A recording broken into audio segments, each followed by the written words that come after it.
You know, as I drive across this bridge, I really should tell you the story that kicked off my adventures marten trapping, because it happened right here. I was about 12 years old and I was fishing right off this bridge. Me and a buddy were right there by the guardrails with our poles over in the middle of this one-lane bridge, fishing. Just kind of hanging out. It was summertime, and all of a sudden I heard something behind me, and he did too, and we were kind of spooked and turned around, and right on this wooden block right behind us, you know, 6 feet away, under the guardrail, there was a marten crossing this creek right behind us. I was like 12 years old and I had never seen a marten in my life, but I was well aware of mink. I was already trying to catch mink. I knew what a fisher was, you know. I was like, whoa. Anyway, I told my dad I saw this like mink fisher hybrid, and he was like, you saw a marten?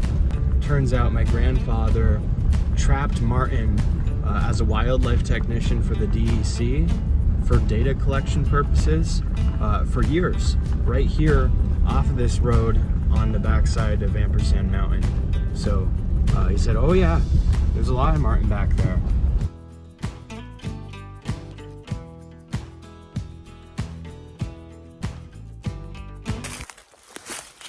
Alrighty. I saw from the road that I had caught something. Whether it was a fisher or a marten was unclear. It kind of looks like a marten in its coloring. And it looks big.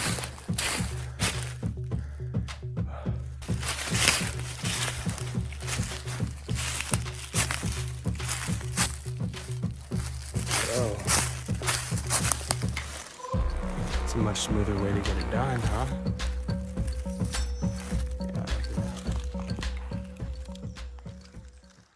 So this is the fisher set, first fisher set that has prevailed for marten.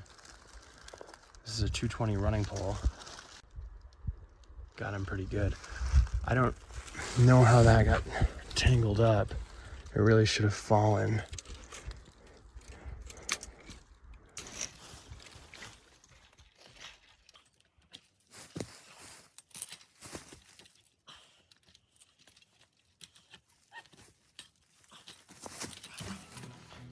Fucking 220 conibears, man.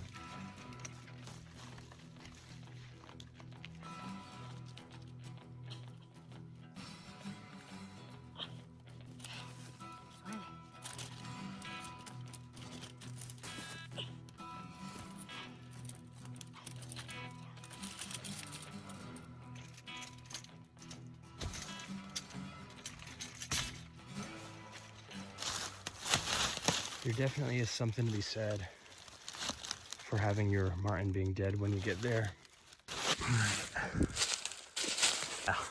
If I do say so myself, this is one of the better running poles that I have made. You gotta be really picky. And that's a pretty steep pole.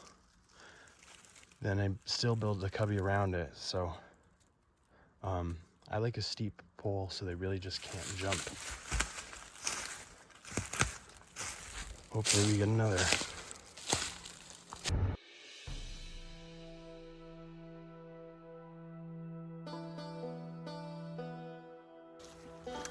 All right, fellas, rough start to the morning. I went out at like 3 a.m. this morning. I just couldn't sleep and I decided to start early and check my traps. And I caught a raccoon, but it was in the artistic set that I made. I don't like catching raccoons. I try to avoid them. And of course I had to catch it in this fucking complex set that was very difficult to reach. A lot about it, and I thought about just shooting him because I didn't want him to sit there all night in pain. And I thought about my options, trying to let him go, but that would have meant wrestling a coon in the dark up in a tree. And anyway, I thought, you know what, I'm just gonna come back, get some equipment together, wait till it's daylight and let him go. So this is gonna be a release video. It might be tough. I really don't know what to expect. Wish me luck.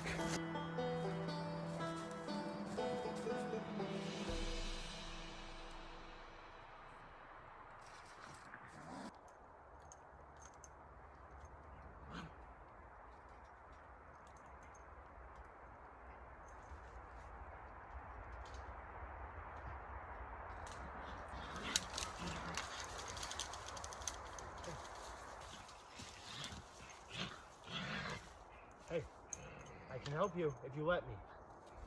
Listen.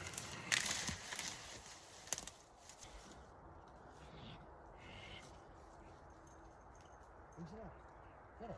Get it off. Get it off. Yeah.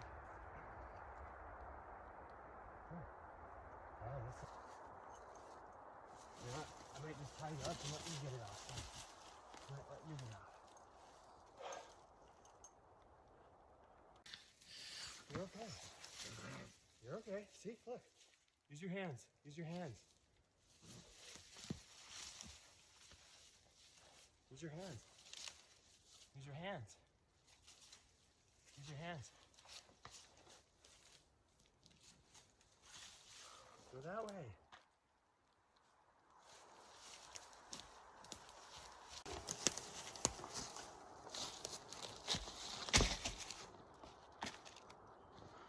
He's got to get this thing off his neck. Coon being a dumbass. He's not in a snare that doesn't lock. He just needs to give himself room so it's not tight. He'll get it off his head. But yeah, you can take it right off, dude. You're fine. You're fine. Want some sardines? Yeah. Yeah, that's yummy, huh? Yummy. You're free, dude. You gotta use your hands. He'll figure it out. Motherfuckers, sometimes they do not make it easy to do the right thing. Once I got him out of that foothold, you know, I had the problem that I had used my wire. My wire had a loop in it, so I just tucked it through and I used that as the noose. This isn't one of the ones that's lined in plastic though, but it's not a lock. There's plenty of room. It goes through like a big loop at the end of it that forms that noose I used. So the second that guy got out of the trap, I just kind of figured I'd be able to loosen it and he'd get his neck out, but he couldn't figure it out. I couldn't do it because I would have had to reach into his neck, and he was being a vicious little son of a bitch. And all he would do when I left him alone was keep pulling himself to the point where I thought he was going to strangle himself. You know, walk forward a bit. I tried even scaring him from behind to go closer to the tree, but he was just not having it. He thought the way to do it was to pull. So I got as close as I could and just cut the wire. And the second he gets a little bit of some oxygen and maybe starts using his head a little bit, he's gonna realize he can just kind of take it like that and get himself out really easy. And there's only about that much wire on the end. There's nothing that's gonna get caught on now. So he's just lumbered away, and he'll get that off, I'm sure of it.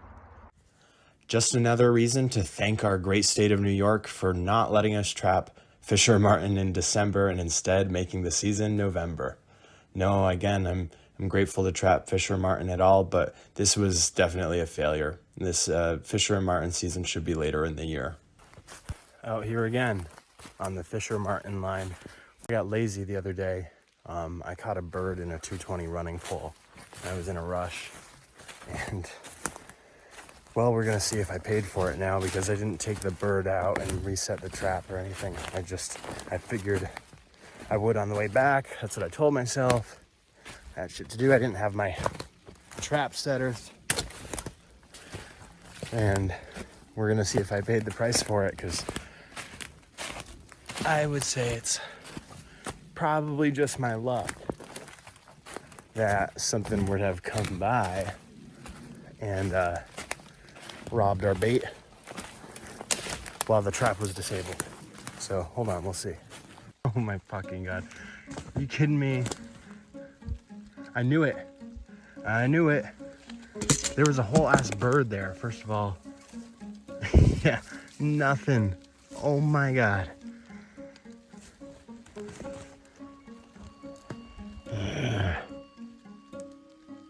Garrett, you lazy son of a bitch. Guys, this is why. Big lesson here. I knew this was gonna happen. Big lesson. This was a fisher. I almost guarantee it. Fuck.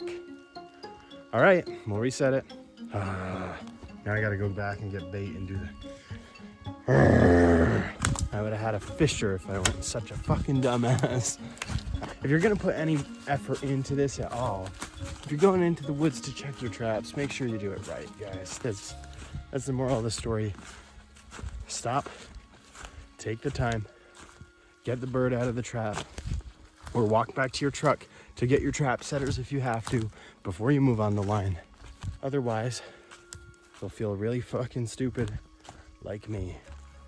I'm not gonna beat myself up about it, but lesson learned.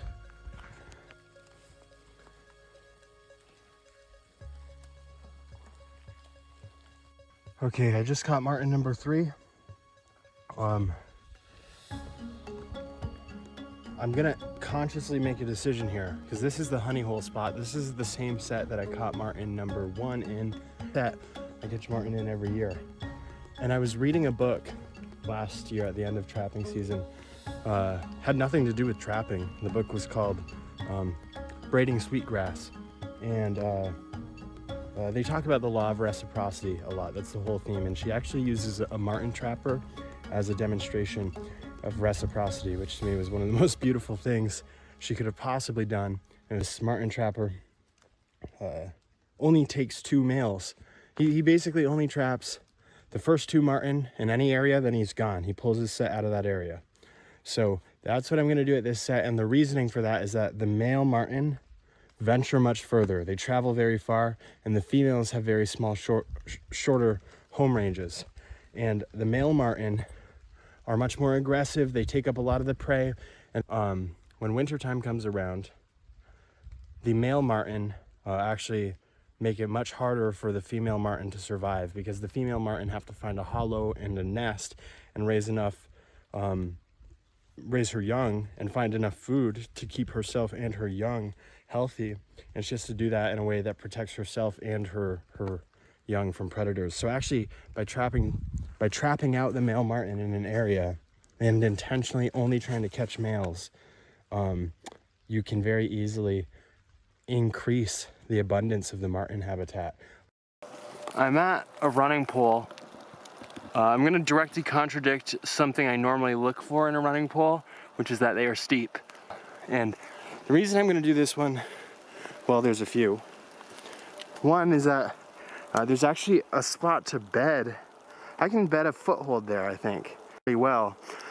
And I'm going to just make sure that when I do my 220 and the bait, I'm going to fucking cubby it in really hardcore so that nothing's going to jump it or come down, ideally. And I like this spot for a few reasons. One is that there's a mound here that I already have a coyote trap on. And I had set that a few days ago and wanted my scent to wash away, specifically so I could do this and basically get all my scent and bait and meat and all this here. And when the coyotes come through here, maybe they'll climb up to investigate on the mounds like they do. I've never caught a coyote that way, but I know a lot of people do. The other reason I'm doing all of this here is that there's a killer game trail that runs through here. And I'm sure you can see in front of me all this thick shit. There's a thicket and there's a buck, a rutting buck that the other day was walking circles around me somewhere in here. And the game trail runs right through here.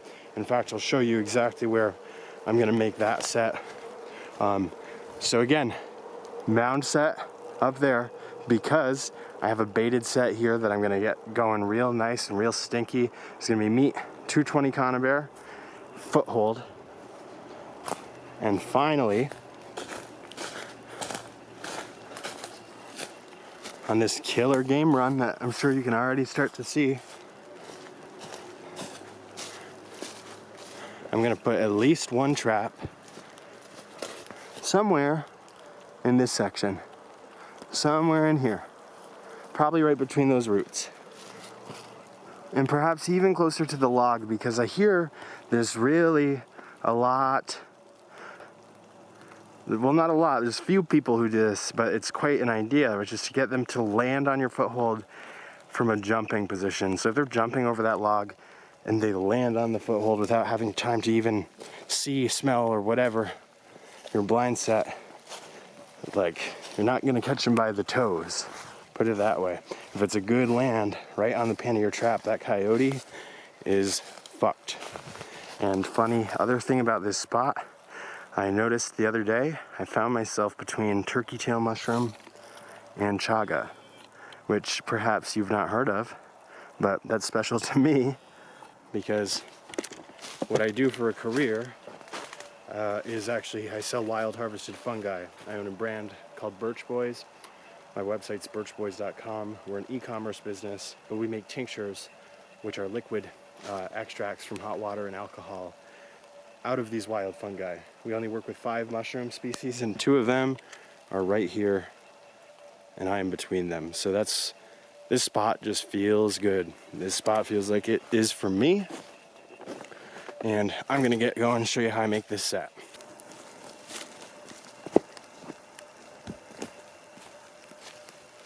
On multiple occasions now, I have caught fishers on polypore mushrooms on my trail camera coming to sardines. Fishers love sardines. The one thing I have absolute proof of is that, and I'll show you right here.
To entice them in.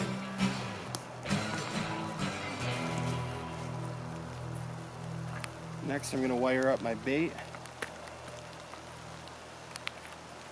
It's starting to rain pretty good, but I really could not give a fuck. I love trapping and being in the woods in the rain. Let's start with our foothold, actually.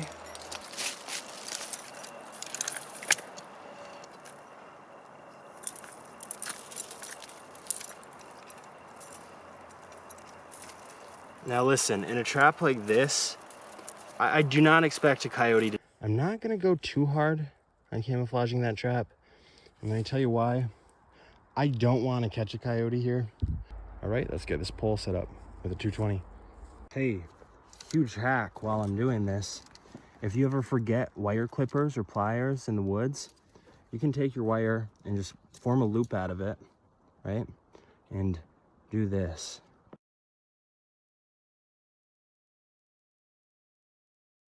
And eventually it loosens up and breaks. But I can't tell you how often that's come in handy. Okay. So I use a bit of a combination of wire and sticks to literally frame out the structure of my running pole. And then I take my pine boughs and start weaving them through. I don't really know how to explain how to do this besides just like what I just said, but work at it and figure out a way you can make running poles in a way that forms a nice cubby around the trap. Okay guys, I think I've got everything put together here. Again, foothold there. That's my running pole. Sardines rubbed. And I just want to show you how I cubby this in from the bottom. So the whole intention, point, and goal is that a fisher can see that meat great, and there's one clear shot to get there. That's all that he's gonna think about, and that's like the obvious path. If you leave other paths, he's gonna see that conibear and he's gonna be like, that's kind of weird. Maybe I should go around that way, or go around the back, or hop over the top. I swear that's what he's gonna think. So really just, and make sure that wire and right on the backing of your cubby is just secured really, really tight and good, because he still may try and go around it anyway until he realizes he really can't. So really, from finding the right pole to a number of different considerations in that, and then actually making the running pole and the cubby, this should take at least 45 minutes. Running poles are a very intricate set, and tell you what, if you don't feel proud of a running pole when you leave it, you're not gonna catch anything in it. You're not gonna catch a fisher anyway.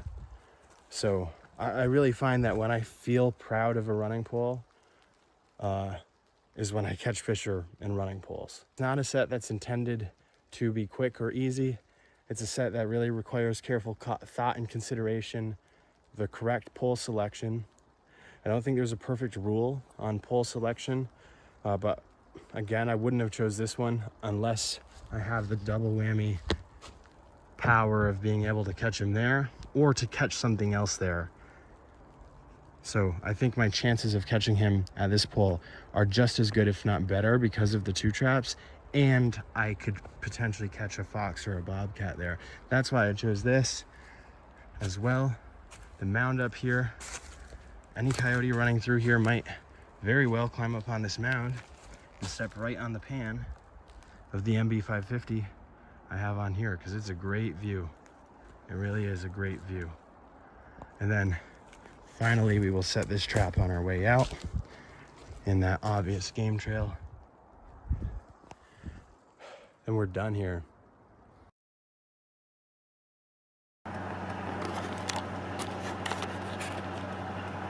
Okay, as of this moment in time, I'm not sure if you're going to see this clip that I've already filmed on my phone. So I'm just gonna show you. I caught a marten in a 220 running pole.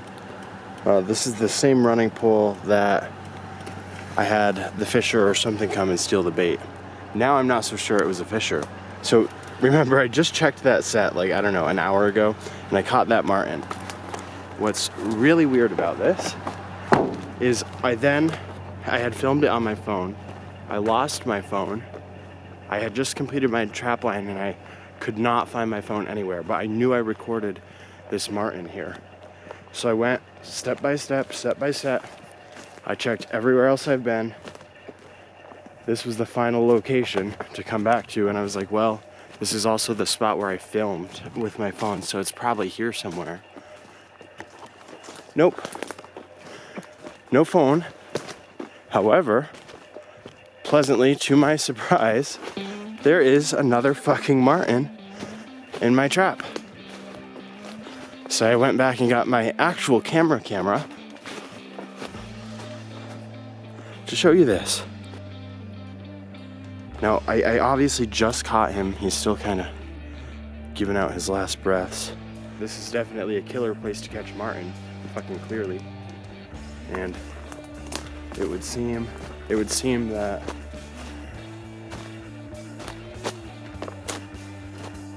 the marten may have been what ate my bait. I mean, there's two marten back to back. So anyway, I really hope I find my phone. If not, I'm gonna miss a meeting I have tomorrow at the very least. But all right, guys, we're up to 5 marten. We have 1 more marten to catch until we have limited out. Today is only the 12th or 13th of November, so thanks.